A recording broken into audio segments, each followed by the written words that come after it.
What is going on, everybody? Welcome back to the podcast.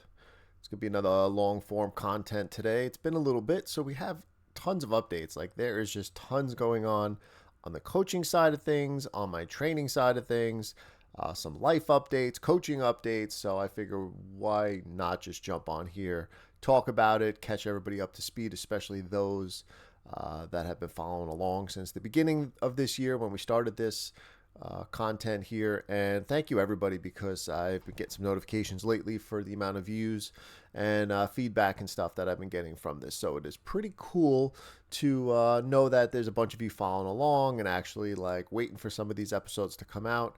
And we got an opportunity today to really just update you on everything that's going on. I wrote some notes down before this, but it's going to be kind of open-ended and just kind of get some stuff out there to everybody to catch you up. You know what's going on with the Give It a Try coaching community, what's going on with myself and my goals and everything like that.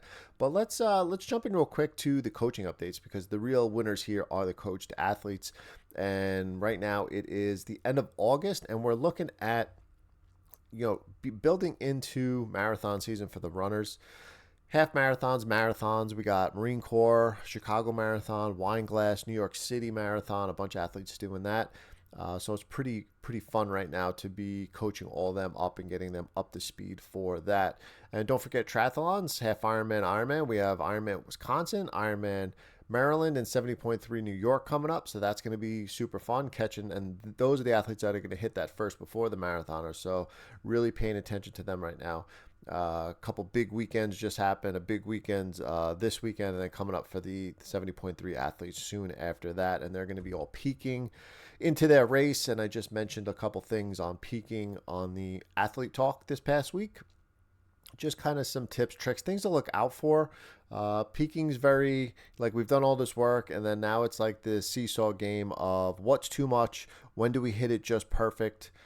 Some of the things that can happen during peaking, like getting sick, our bodies beat down a little bit, and just like when is enough stress on the body, then hitting taper time, which has its whole nother pros and cons on that. And I'm sure I'll jump in on another video on tapering, because that's always a good talk every year to bring that up to everybody. It's never too soon to start discussing your off season and your off season goals.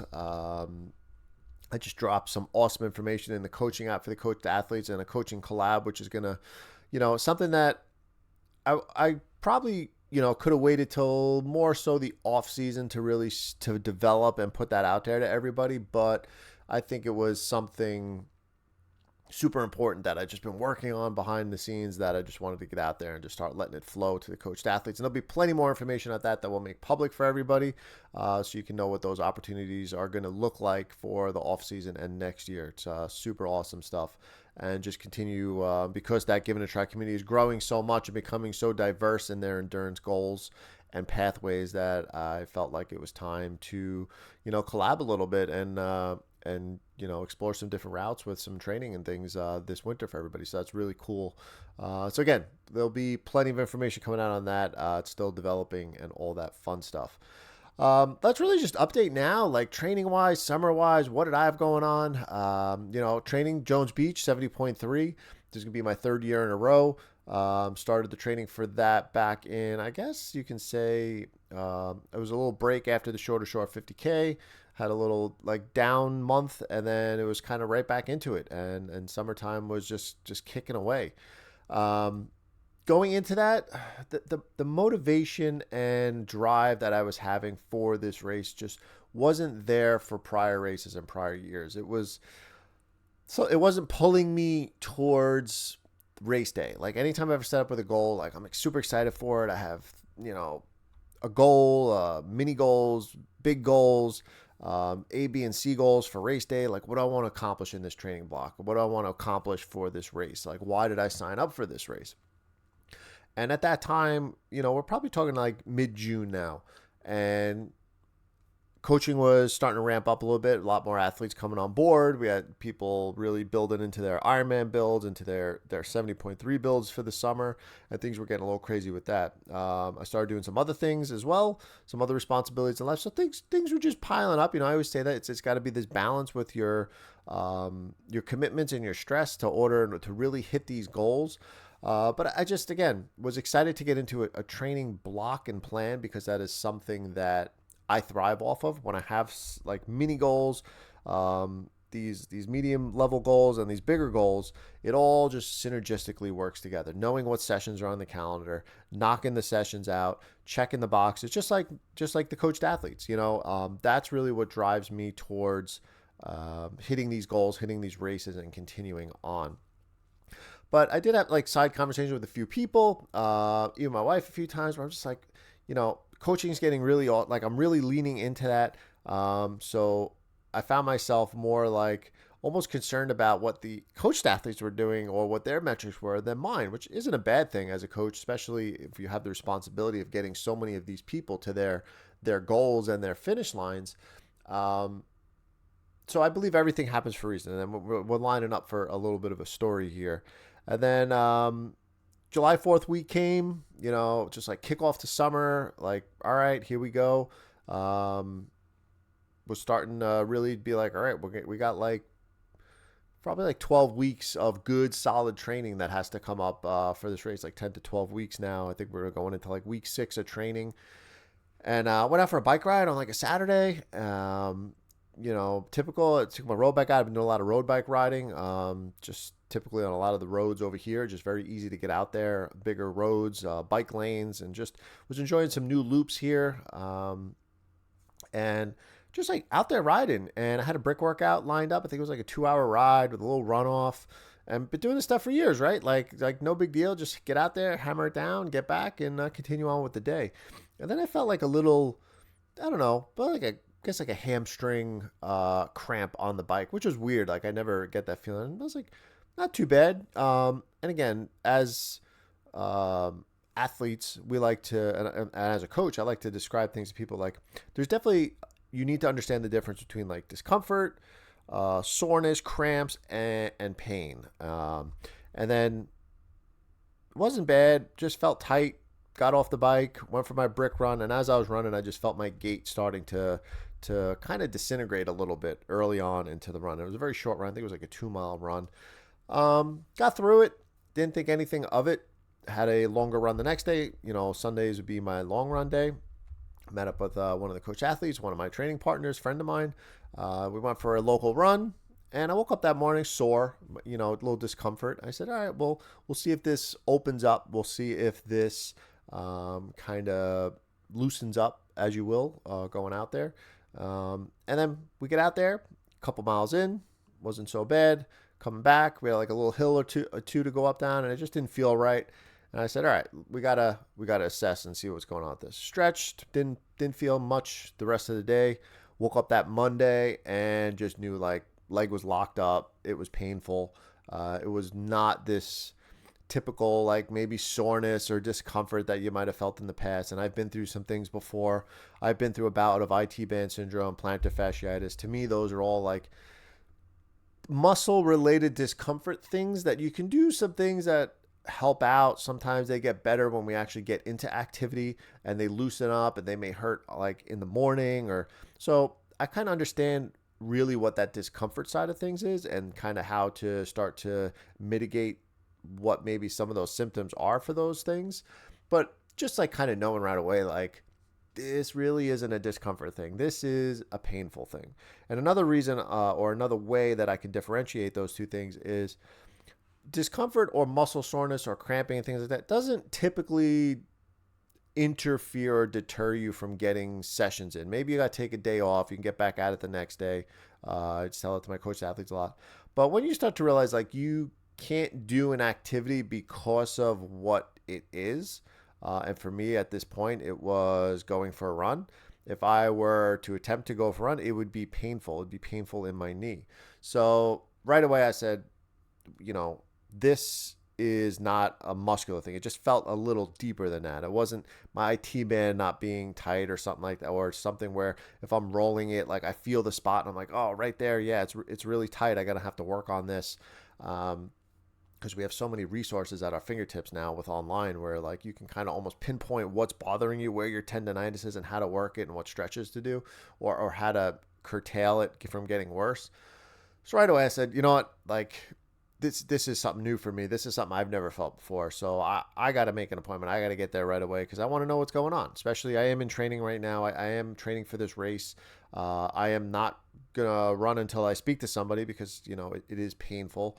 That week was pretty rough. Like walking wise, walking with a limp, just kind of like dragging along. Like it was pretty painful. And I really don't really ever get pain during training, so I knew it was definitely something right away. So I recommended for a good orthopedic, somebody that my wife's seen before and a couple friends have seen and local. So just shot over there real quick, was able to get an appointment, was able to get approved for a scan, was able to get those results quickly.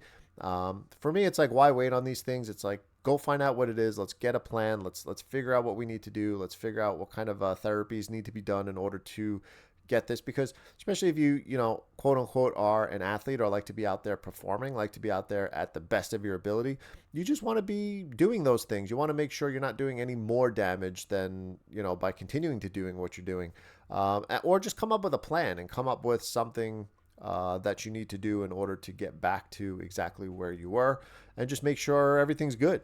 So I was able to go, so I get my scan, and when I went there and sat down with him, he kind of knew right away. I explained my symptoms to him and what was going on, and he's like, you probably have a meniscus tear. I can almost guarantee you it. We'll do a scan. We'll see how severe it is, and then come back in. We'll talk about the results, and then we'll figure out the course of action.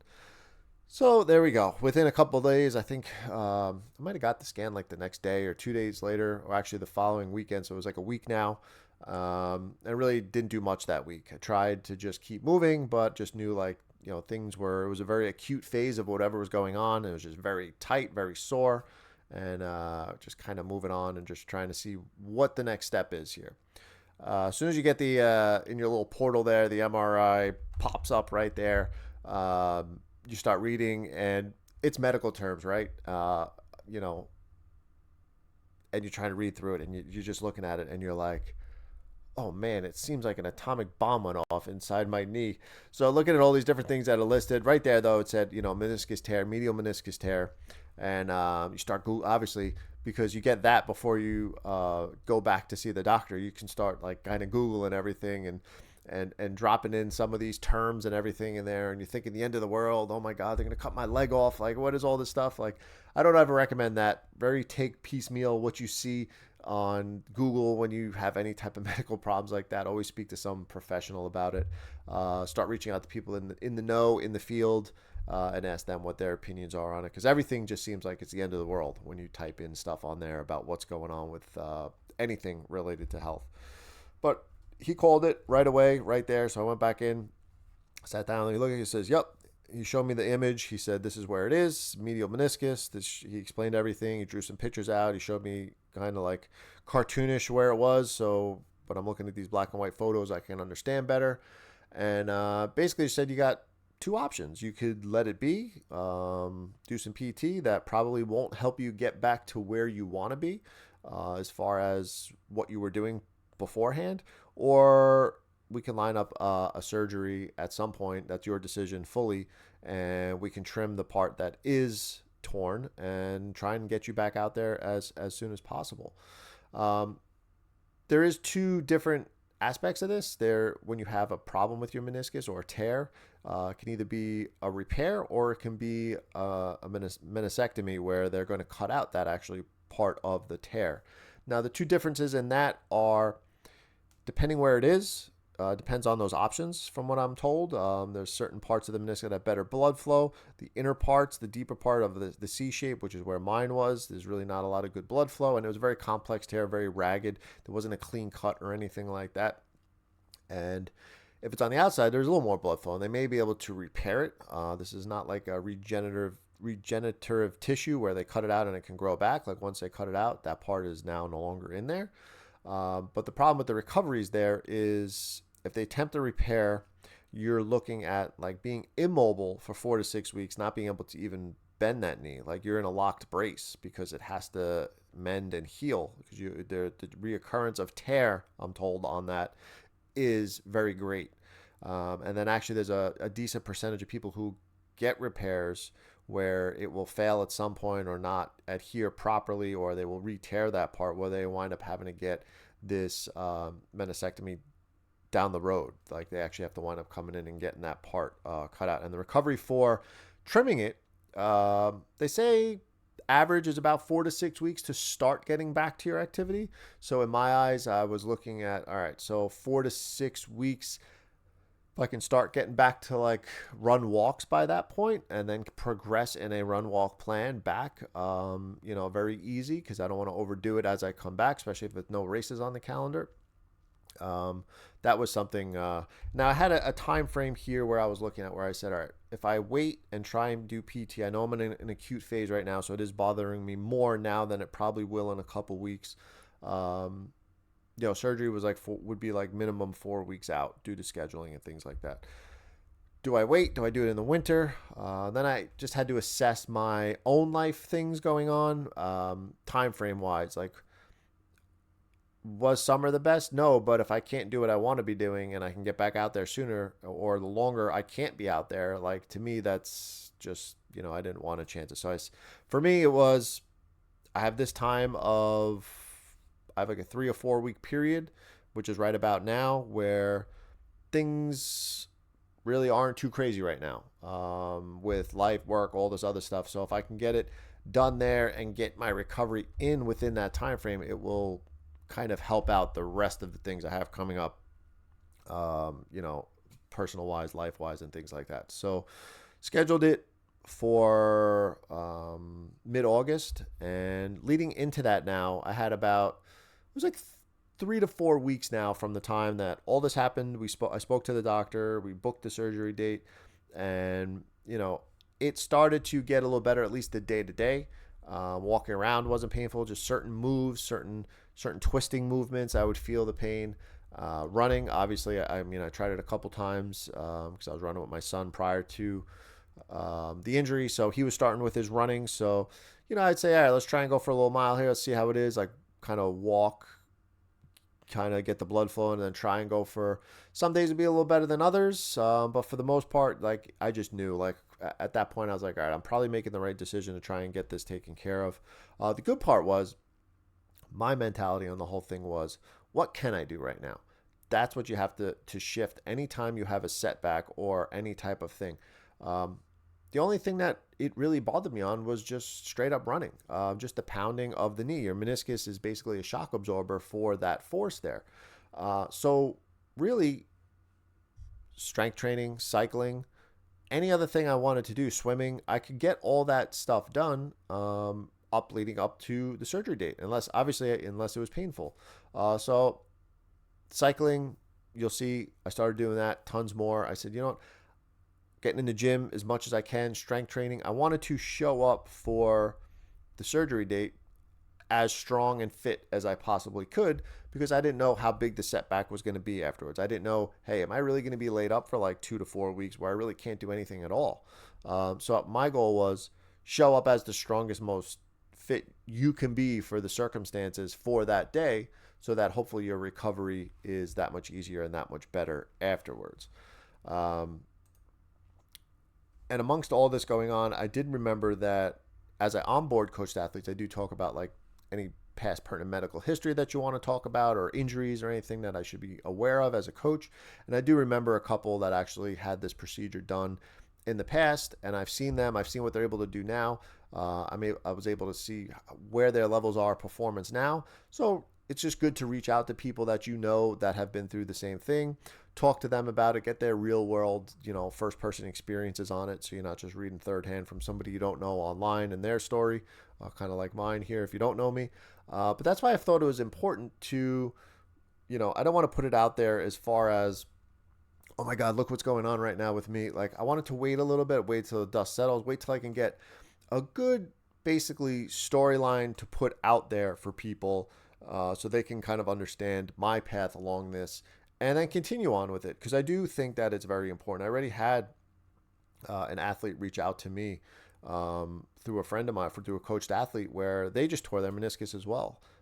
They fell during a race and had a bad twist in their knee, and they went to the doctor and they're like, yep, you got a medial meniscus tear.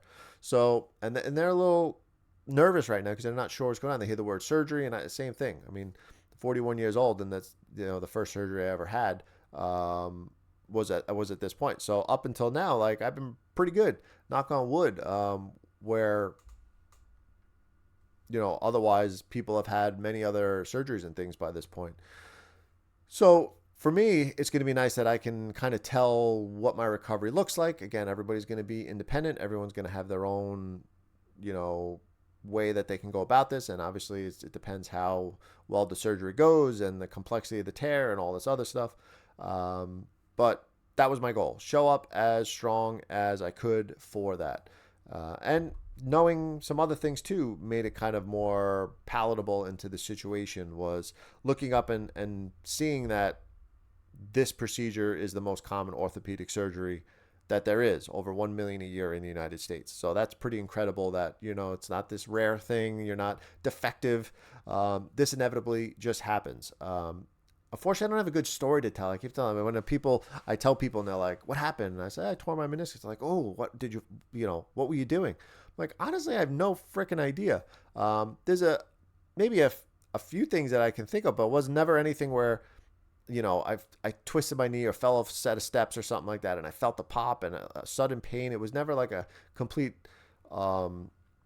clean tear. It's probably some wear and tear over time, just through life, through just everything, just being 41 years old and being active. Like, I have no rest in my bones. I like just doing things, being on my feet, being out there. And then at some point it's just aggravated too much, maybe tears a little bit too much.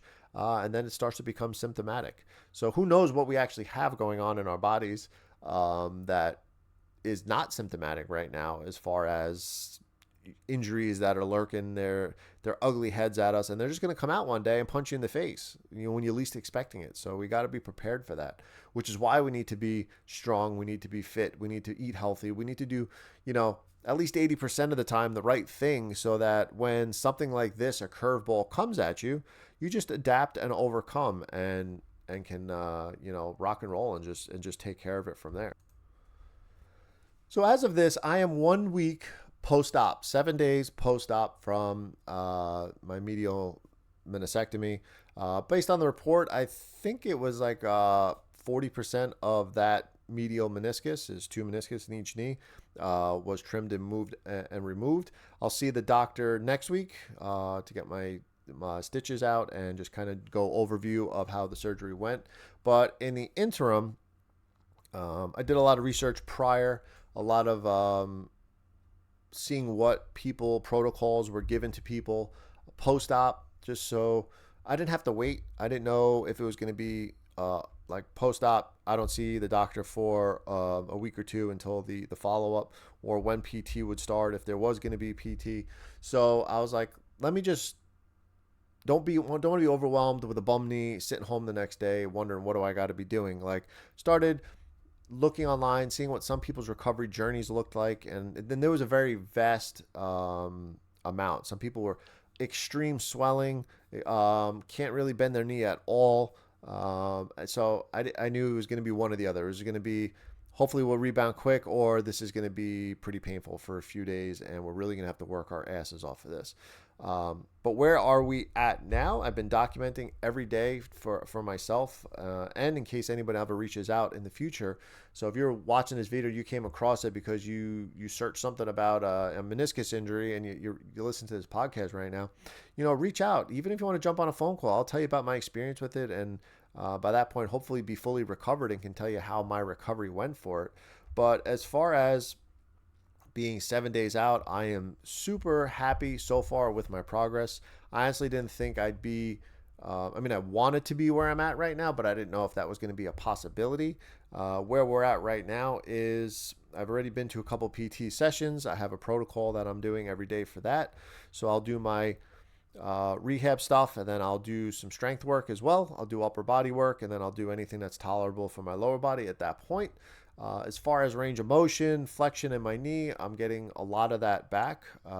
Every day is kind of less soreness. Didn't really have a lot of swelling afterwards, very minimal. No real visual swelling, just a very small amount when they measured it.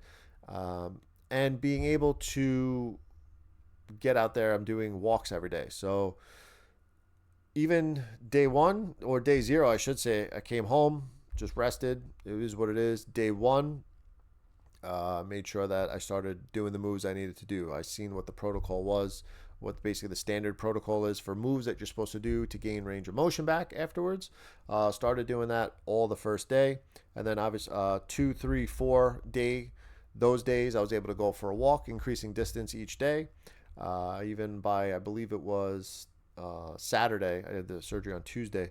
By Saturday, I walked a 5K, 3.1 miles. And then went and did my strength work. I've even been doing a little bit of loaded strength work on my lower body already. And we are at day 7 now. I tested range of motion on the indoor trainer on Sunday, and I was able to get 20 minutes in. It was a little stiff at the top of the pedal stroke for the first few minutes, but it opened up a little bit.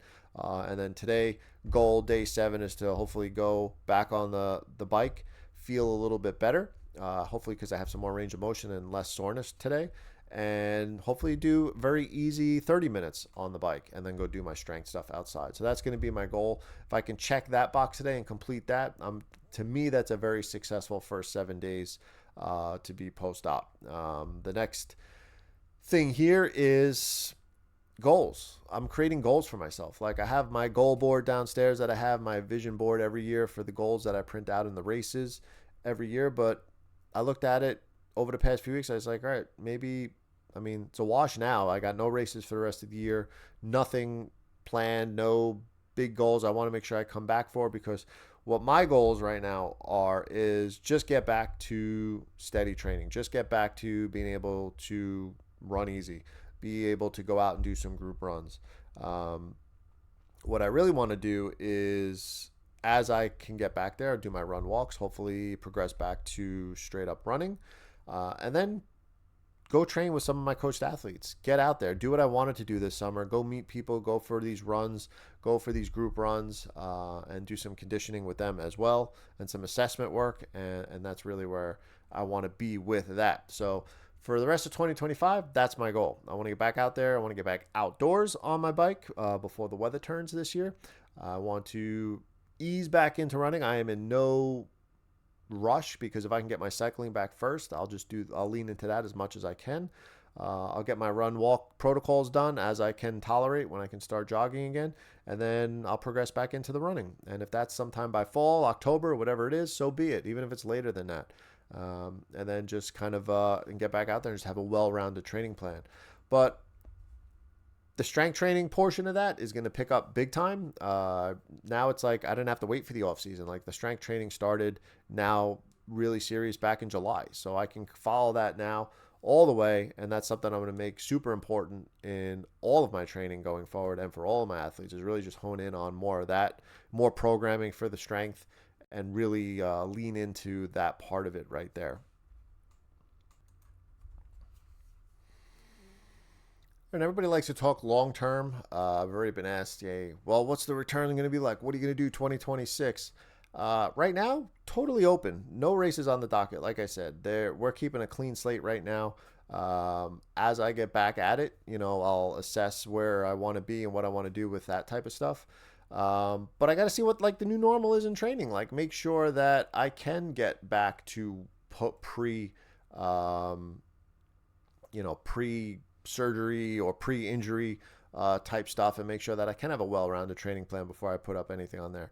It's easy to say like, oh, I have this big audacious goal. I want to throw that out there for that and be able to accomplish that. But we just got to figure it out like what it is. Maybe this is everything happens for a reason. So I think this may be more of the transition from athlete slash coach to coach slash athlete, being able to make sure I'm putting my the coached athletes and all my focus in the coaching space in that realm, and I'm having fun with this stuff, putting content out there and creating things and passing on any knowledge that I've learned along the way, and even the things that I'm still learning, putting it out there. So that's something that I want to lean into more. And now I'm going to have some time because I don't have to stress over the training. I don't have to stress over the training blocks. I don't have to stress over the training plan. I can really focus on getting stuff like this done.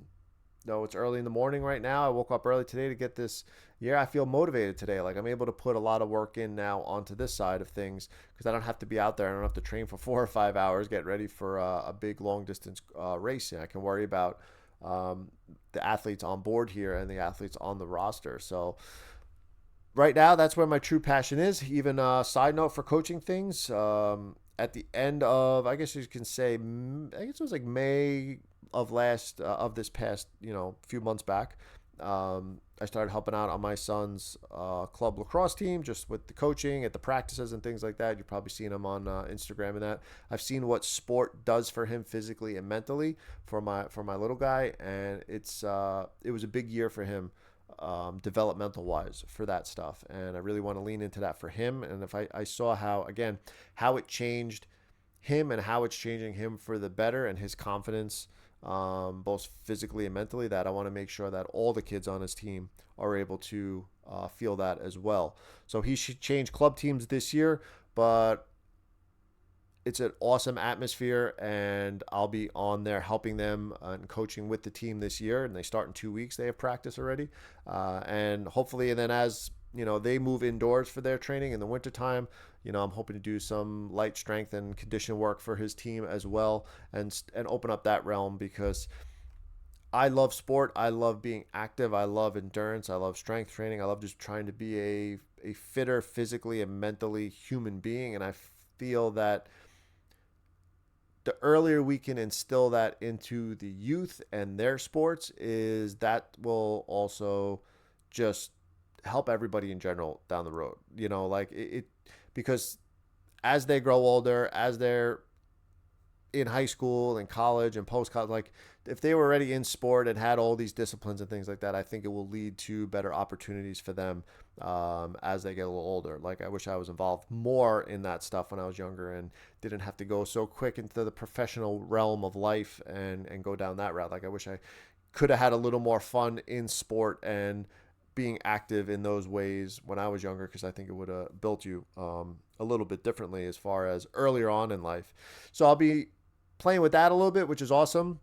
Helping out, which is really cool, again, on the youth side of things. So again, learning right now what those kids that age really need to focus on, what helps them, what gets them faster, what gets them a little stronger out on the field.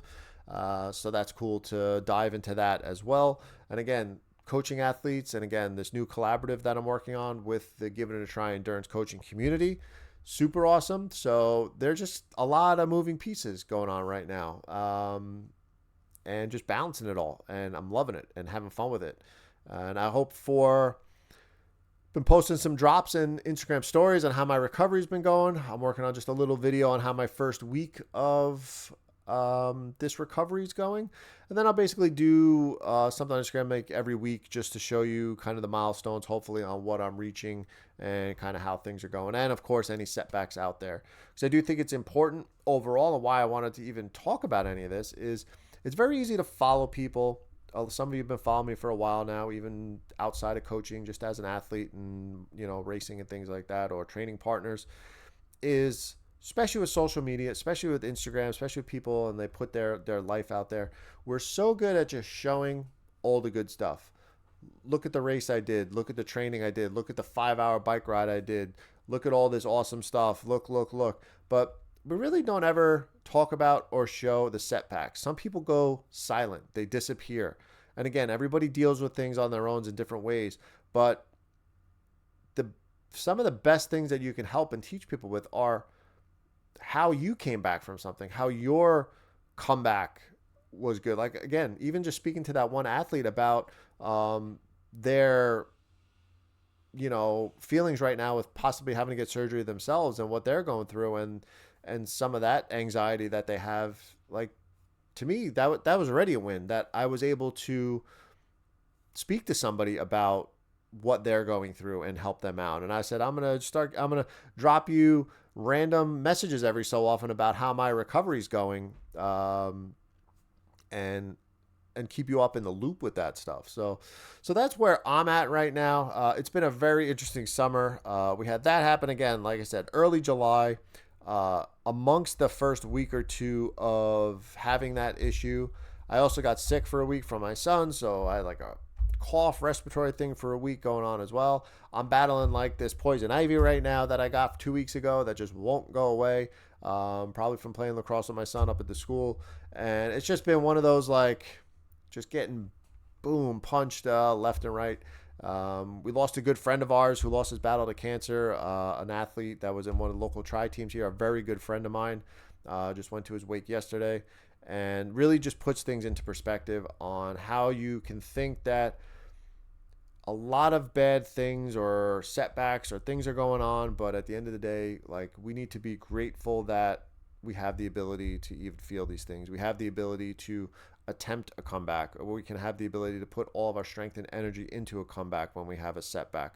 So my mindset shift, this was a learning year. Again, not the 2025 season that I thought I would have, but a very important season. It was a very important summer for a lot of different reasons. And at the end of the day, all things do happen for a reason, and we'll come out of this even stronger, better, more resilient, and with even more opportunities on tap for myself and everybody else. So that's what I'm super excited about. So that's what I got for today. I really want to thank everybody for tuning in. Again, this is still all new to me here. This is really like the first time I'm like really like letting a lot of people know what I've had going on this summer and things like that. Again, because it is a personal thing, but I do put myself out here. I do talk about a lot of things, and I think it's important to, just kind of put it all out there and let you know what's going on. So I am going to keep on going here. I'm going to just do some more of this coaching work today, and then I'm going to jump on for day 7 post-op, try and hit my little micro goals for the day, then finish up that day 7 and make sure we're on the right road to recovery. So I want everybody stay safe, stay healthy, keep balancing that life 1 mile at a time, and I'll catch you all on the next one.